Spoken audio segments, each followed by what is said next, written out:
अस्सलाम नाज़रीन, मेरा नाम डॉक्टर इनाम दानिश और मैं कार्डियोलॉजिस्ट हूँ। बहुत लोग हमसे ये पूछते हैं कि एंजाइना और हार्ट अटैक में क्या डिफरेंस है। देखिए, जब भी हम किसी को डायग्नोज करते हैं कि आपके पेशेंट को एंजाइना है, तो लोग ये कहते हैं कि डॉक्टर साहब ये तो इनको बहुत अरसे से है, यानी कि हर चेस्ट पेन को वो एंजाइना समझते हैं। वो कहते हैं कि कई साल से इनको ये चेस्ट पेन है। इससे हमें अंदाज़ा हो जाता है कि इनको एंजाइना के बारे में अवेयरनेस नहीं है। हम ये भी नहीं चाहते कि लोग डर जाएं, इसलिए फिर कहते हैं कि अच्छा इनको माइनर अटैक हुआ है। वो माइनर अटैक को भी जो है माइनर ही समझते हैं, फिर भी सीरियस नहीं होते हैं और इसकी सीरियसनेस के लिए का अंदाज़ा ही नहीं कर पाते। मजबूरन हमें कहना पड़ता है कि आपके पेशेंट को हार्ट अटैक हुआ है, तब जाके लोगों की आंखें खुलती हैं। फिर भी लोग पूछते हैं डॉक्टर साहब कोई खतरे की बात तो नहीं है, यानी कि लोगों को इतनी अवेयरनेस नहीं है कि एंजाइना हो या अटैक हो ये खतरे की बात है या नहीं है। तो मजबूरन हमें ये कहना पड़ता है कि भाई ये हार्ट पेशेंट है, इनको एंजाइना है, दिल की तकलीफ है, अटैक हुआ है, फिर कहीं जाके लोग समझते हैं। तो आज के इस प्रोग्राम का मकसद यही है कि मैं आपको ये बताऊं कि एंजाइना और हार्ट अटैक में क्या डिफरेंस है। हर चेस्ट पेन एंजाइना नहीं होता, और जब भी अगर किसी को जब तक कंफर्म ना हो जाए कि ये एंजाइना है, आप उसको लेबल ना करें। कोई भी पेशेंट जो डॉक्टर के पास जाता है चेस्ट पेन के साथ, तो वो कहता है कि हो सकता है ये एंजाइना हो, हम वर्कअप करेंगे, कंफर्म करेंगे। जब तक कंफर्म ना हो उस वक्त तक आप उसको लेबल ना करें कि ये एंजाइना है। ये कहें कि हाँ चेस्ट पेन है, अभी कंफर्म नहीं है कि किस वजह से। और जहाँ तक सीरियसनेस का ताल्लुक है, तो हर पेशेंट जिसको चेस्ट पेन हो और ख़ासतौर पर फर्स्ट टाइम अगर कोई चीज़ फीलिंग हो रही है या अनकंफर्टेबल भी फील हो रहा है, तो इसको सीरियस ही समझना चाहिए। मैं इसके अंदर आपको एक तो वीडियो दिखाऊंगा, क्योंकि लोग ये कहते हैं कि डॉक्टर साहब कल तक तो ये बिल्कुल ठीक थे, आज अचानक ये कैसे हो गया। तो ये मैं आपको बताऊंगा कि एंजाइना क्या होता है। एक पिक्चर के ज़रिए मैं आपको समझाने की कोशिश करूंगा और फिर बताऊंगा कि अचानक ही ये एंजाइना क्यों होता है। एक पेशेंट कल तक ठीक था, आज उसको पेन शुरू हो गया, या आज उसको अटैक कैसे हो गया। तो इसके बाद आप एक वीडियो देखेंगे और फिर डिस्कशन करते हैं।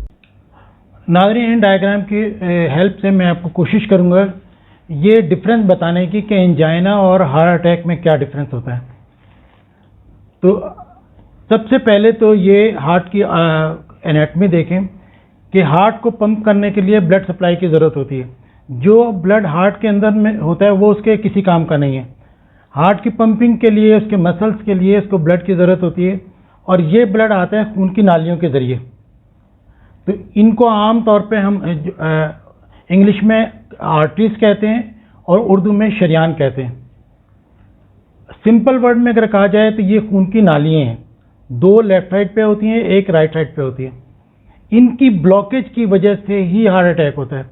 तो ये मसल्स को, हार्ट के मसल्स को सप्लाई करते हैं। आमतौर पे लोग उसको वेन कहते हैं, एक वेन बंद है, दो वेन बंद है, ये गलत है। या तो आप इसको आर्टरी कहें या शरियान कहें या सिंपल वर्ड में खून की नालियाँ कहें कि ये राइट साइड पे है और ये दो लेफ्ट साइड पे है।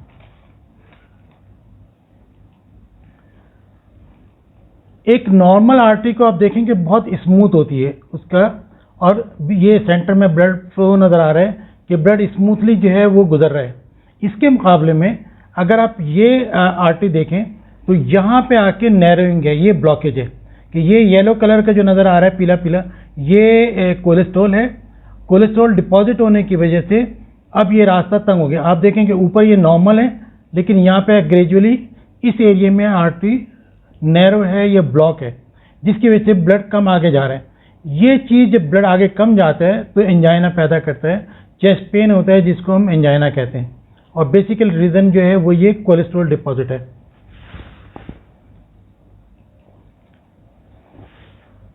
ये एंजियोग्राफी की पिक्चर्स हैं। अगर आप ये देखें कि ये आर्टरी ऊपर से लेके नीचे तक तकरीबन एक ही कैलिबर की है, एक ही साइज़ की है और नॉर्मल है। ऊपर से नीचे तक ब्लड आ रहा है और ये नॉर्मल है।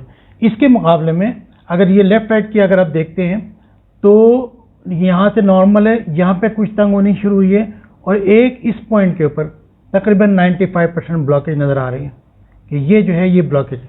तो इससे हम जो है कोरोनरी एंजियोग्राफी से डिसाइड कर लेते हैं कि कितने % ब्लॉकेज है। 70% या उससे ज़्यादा ब्लॉक हो तो एंजियोप्लास्टी या बाईपास करते हैं। उससे कम अगर ब्लॉकेज हो तो उसको मेडिसिन पे छोड़ देते हैं। अब ये मैकेनिज्म देखें कि डिफरेंस क्या है कि एंजाइना और हार्ट अटैक के अंदर। एंजाइना ये है कि पेशेंट को चलने पे पेन होता है, एक्सर्शन पे पेन होता है, खाना खाने के बाद, और अगर वो किसी ऊंचाई पे चढ़े, सीढ़ी पे चढ़े तो पेन होता है, और रेस्ट करें तो सेटल हो जाता है। इसको हम स्टेबल एंजाइना कहते हैं। इसमें एक्सर्शन यानी कि ये नॉर्मल है, ये कोलेस्ट्रॉल डिपॉजिट हो गया जिसकी वजह से ये रास्ता तंग हो गया, और इन पेशेंट को एक्सर्शन करने पे इतना चूंकि ब्लड नहीं मिल पा रहा होता, इनको पेन होता है। लेकिन एक चीज़ कहलाती है अनस्टेबल एंजाइना या हार्ट अटैक। अनस्टेबल एंजाइना हो या हार्ट अटैक, इसके अंदर ये जो रास्ता नज़र आ रहा है ये भी बंद हो जाता है और यहाँ पे क्लॉट बन जाता है, ब्लड का लोथड़ा जमा हो जाता है, क्लॉट बन जाता है, जिसकी वजह से ये रास्ता भी बंद हो जाता है। ऐसे पेशेंट को रेस्टिंग पेन होता है, यानी कि बैठे बैठे पेन होता है। इसमें एक्सर्शन की ज़रूरत नहीं, इवन माइल्ड एक्सर्शन, वॉशरूम तक जा रहे हैं पेन हो रहा है, या सिर्फ बैठे बैठे पेन हो रहा है, या रात में सोते हुए अचानक आँख खुलती है पेन की वजह से, उसमें यही होता है। अगर ये क्लॉट छोटा बड़ा होता रहे तो कुछ ना कुछ ब्लड गुजर जाता है, इसको हम अनस्टेबल एंजाइना कहते हैं। लेकिन अगर ये क्लॉट बिल्कुल रास्ता ब्लॉक कर दे कि ब्लड गुजरने का रास्ता बिल्कुल बंद हो जाए तो इसको मेजर हार्ट अटैक कहते हैं। तो ये डिफरेंस है कि ये नॉर्मल कोरोनरी आर्टरीज है, ये स्टेबल एंजाइना है जिनको चलने फिरने पे पेन होता है, और ये वो है पेशेंट जिनको अचानक ही अटैक होता है, ये क्लॉट बनने की वजह से होता है। ये प्लेटलेट क्लॉट है और इसी क्लॉट को रोकने के लिए हम डिस्प्रिन वगैरह देते हैं ताकि ये क्लॉट ना बन सके। यहाँ पे भी देखें कि इसके अंदर कि ये पहले कोलेस्ट्रॉल डिपॉजिट है, अचानक ही ये ब्लड क्लॉट सेंटर में आ गया, क्लॉट आने की वजह से हार्ट अटैक होता है।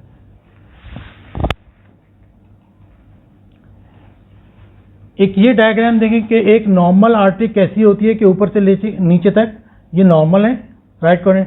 यहाँ पे देखें कि अटैक होने के बाद ये यहीं पे बंद हो गई है, 100% बंद हो गई है, अब नीचे ब्लड नहीं आ रहा है, इसको हम मेजर हार्ट अटैक कहते हैं। जब आर्टरी टोटल बंद हो जाए, 100% बंद हो जाए, तो ये मेजर हार्ट अटैक है। इसकी फिर प्राइमरी एंजियोप्लास्टी करते हैं कि फौरी तौर पर पेशेंट को ले जाके वायर क्रॉस करके बैलून करते हैं और ये रास्ता खोलते हैं ताकि ये नीचे फ्लो आ जाए, इसे हम प्राइमरी एंजियोप्लास्टी कहते हैं। ये प्राइमरी एंजियोप्लास्टी का मैकेनिज्म है कि आप आमतौर पे जो क्लॉट है इसको पहले सक करते हैं, एक्सपोर्ट या एस्पायरेशन कैथेटर होता है, उससे क्लॉट को निकाल लेते हैं। उसके बाद फिर जो कोलेस्ट्रॉल डिपॉजिट है यहाँ पे इस जगह पे बैलून रखते हैं, ये ऊपर ये बैलून है, सेंटर में स्टैंड नज़र आ रहा है, जाली है। जब हम बैलून को खोलते हैं प्रेशर के ज़रिए तो जो स्टैंड है, ये जाली है, ये चिपक जाती है दीवार के साथ, जो आर्टरीज की दीवारें हैं। जैसे ये बैलून को हम बाहर निकाल लेते हैं, ये स्टैंड जो है इसने एक टनल बना दिया, समझें कि एक रास्ता बना दिया है जहाँ से ब्लड आराम से गुजर सकता है। इस पिक्चर में भी ये देखें कि ये कोलेस्ट्रॉल डिपॉजिट है, रास्ता तंग हो गया, यहाँ पे हमने बैलून और स्टैंड रखा, बैलून को खोल दिया, स्टैंड खुल के दीवार से चिपक गया, एक टनल बन गई, बैलून को हमने बाहर निकाल लिया और ये स्टैंड वहीं पर रह गया। तो ये मैकेनिज्म है। तो देखा जाए तो एक्चुअली क्लॉट है, जो ब्लड क्लॉट अचानक बनता है, आमतौर पे सोते हुए ये क्लॉट ज़्यादा बनता है, सर्दी के दिनों में ज़्यादा बनता है, और एस्प्रिन से इसको रोका जा सकता है। तो ये मैकेनिज्म है एंजाइना और हार्ट अटैक का। देखिए, दिल की बीमारियाँ बहुत ख़तरनाक है, हार्ट अटैक हो, एंजाइना हो या हार्ट फेलियर हो, ये सब चीज़ें बहुत ख़तरनाक हैं। इनसे बचने की कोशिश करें क्योंकि ट्रीटमेंट काफ़ी ख़तरनाक भी है और काफ़ी इसके ऊपर पैसा भी खर्च होता है। तो बेहतर ये है कि प्रिवेंशन की जाए। प्रिवेंशन कैसे कि अगर आपके घर में किसी को ब्लड प्रेशर या शुगर है तो आप रेगुलरली पूछते रहें कि आप मेडिसिन ले रहे हैं कि नहीं, डॉक्टर के पास जा रहे हैं कि नहीं जा रहे हैं, शुगर आपकी कितनी है। इससे भी लोगों को अंदाज़ा होता है कि भाई कोई पूछने वाला है, आपका ब्लड प्रेशर कितना है, शुगर कितनी है। इसी तरह अगर घर में कोई स्मोकिंग करता है तो घर वाले इसको इनकरेज करें कि आप जो है क्विट करें, यानी कि स्मोकिंग छोड़ने के बारे में उसकी थोड़ी सी हौसला अफजाई करें कि देखें भाई ये बहुत ही ख़तरनाक चीज़ है, हमने फलां ये कहानी सुनी है या डॉक्टर साहब ये कह रहे थे। तो बच्चों को भी चाहिए कि अपने वालिद को जो है मना करें, कि समझाने की कोशिश करें कि भाई स्मोकिंग जो है वो ख़तरे की बात है, आप हमारे लिए स्मोकिंग छोड़ दें। इसी तरीके से घर में जो खाने बनते हैं कोशिश करें कि घी का इस्तेमाल तो बिल्कुल ना करें, तेल इस्तेमाल करें वो भी बहुत कम। और जो गोश्त बाजार से लेके आते हैं, आप ये देखें कि आप जब भी गोश्त लेके आएंगे तो आमतौर पे कसाब यही कहता है कि बगैर चिकनाई के तो गोश्त खाना ही नहीं चाहिए। ये सिर्फ अपना गोश्त बेचने की बात है। आप वहाँ से बिल्कुल साफ करवा के लेके आएँ और घर में जब धो रहे होते हैं उस वक्त भी गोश्त की चर्बी बिल्कुल उतार दें। तो एहतियात अगर करेंगे तो बचत हो सकती है। डॉक्टर को टाइम पे दिखाएं और टाइम पे रेगुलर मेडिसिन खाएं और हार्ट डिजीज से बचने की कोशिश करें।